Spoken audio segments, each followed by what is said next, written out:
আপনার নাম কি? মজিবর ভাই। কতটুকু জমি রুপাই লাগাছেন? 1 বিঘা নাকি আরো বেশি লাগান? বেশি আরো লাগাবেন নাকি? মানে লাগান শেষ? এটা কত আগে লাগাইছেন? হ্যাঁ, বৃষ্টির পরে। গাছের বয়স কয়দিন? এটা আগে লাগাইছে না? বৃষ্টির সময় লাগাইছে, বুঝতে পেরেছি। তো এটা কিন্তু একটা শশার মাঠ। আমি যার সঙ্গে কথা বললাম উনিও কিন্তু রুপাই লাগিয়েছে, এটাও কিন্তু রুপাইয়েরই মাঠ। তো শশা তো এখান থেকে উঠে নাই না? মানে হয়তো কাল পরশু হয়তো উঠাবে না। তো যাই হোক, আমি যদি আপনাদেরকে দেখাই, আসলে এখানকার যে কৃষক তারা কিন্তু সবাই কিন্তু রুপাইয়ের প্রতি একটা ভক্ত হয়ে গেছে, রুপাইয়ের ভক্ত।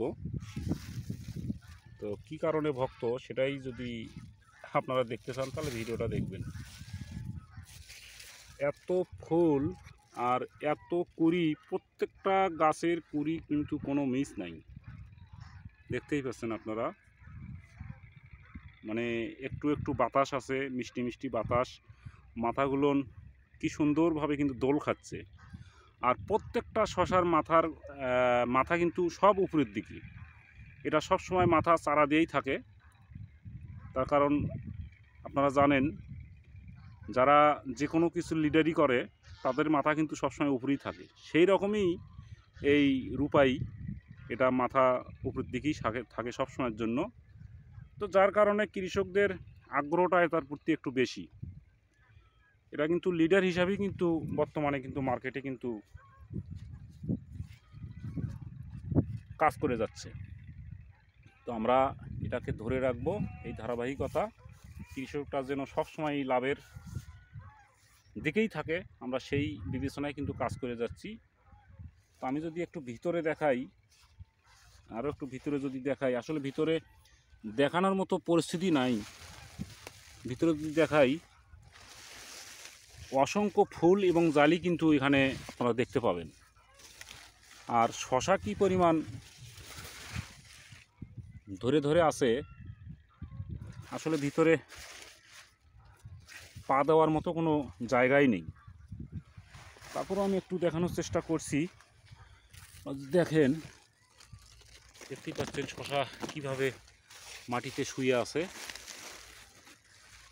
আরও ভিতরে অনেক শশা আছে, কিন্তু ভিতরে যাওয়ার মতো পরিস্থিতি নাই।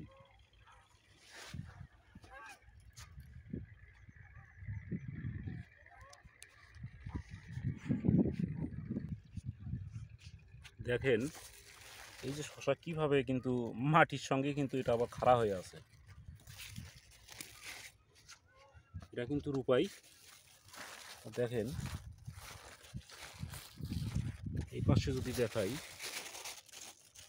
অসংখ্য শশা কিন্তু ধরে ধরে আছে। এই পাশে যদি আমি একটু দেখাই, দেখলে অনেক দেখা যায়, কিন্তু উপায় নাই। দেখতেই পাচ্ছেন আপনারা কি পরিমাণ শশা। আর দর্শক শ্রোতা যারা ভিডিওটা দেখছেন, তাদেরকে আমি আরও একটা জিনিস জানাতে চাই। এটার আসলে বপনকালটা কখন, এটা কিন্তু যদি আমি ধরি আপনার ইংরেজি মাসের সেপ্টেম্বর থেকে শুরু,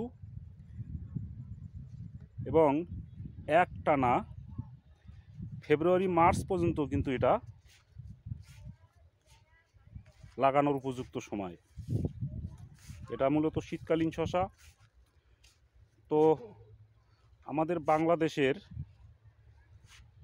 যে বর্তমান আবহাওয়া, সেই আবহাওয়ার সাথে কিন্তু এটা খাপ খাইয়ে কিন্তু এটা কিন্তু মার্কেটটা তৈরি হয়েছে। আমি যদি এই পাশে দেখাই, দেখবেন আসলে কি বলবো, দেখতেই পাচ্ছেন কত জালি, আর ভিতরেও কি পরিমাণ শশা কিন্তু ধরে ধরে আছে, দেখতেই পাচ্ছেন আপনারা। দেখেন মাটিতে কিন্তু অসংখ্য শশা কিন্তু ভিতরে কিন্তু দেখা যাচ্ছে। আর গাছের উপরের যে অংশগুলোন, যে মাথাগুলোন, যে আগাগুলোন দেখা যাচ্ছে, সেখানেও যদি আপনারা লক্ষ্য করেন ভিতরে তো আছেই, আর উপরে যে অংশগুলো দেখতে পাচ্ছেন প্রত্যেকটা গিটেই কিন্তু ফল। আর এই ফলগুলোন যদি চলে আসে তাহলে এটা কী পরিমাণ ফলন হতে পারে আপনারাই বলুন। তো যাই হোক, এই জাতীয় ভিডিও পেতে আপনারা চ্যানেলটা অবশ্যই সাবস্ক্রাইব করে রাখবেন। আর ভিডিও দেখার শেষে অবশ্যই আপনাদের কাছে রিকোয়েস্ট একটু শেয়ার করে দেবেন, তাহলে অন্যান্য যারা কৃষক আছে তারা এই ভিডিও দেখলে কিন্তু উপকৃত হবেন, এবং সেই সঙ্গে কিন্তু আপনাদের একটা ইমানি দায়িত্ব পালন হবে ইনশাল্লাহ। দেখেন, ওকে, আসসালামু আলাইকুম।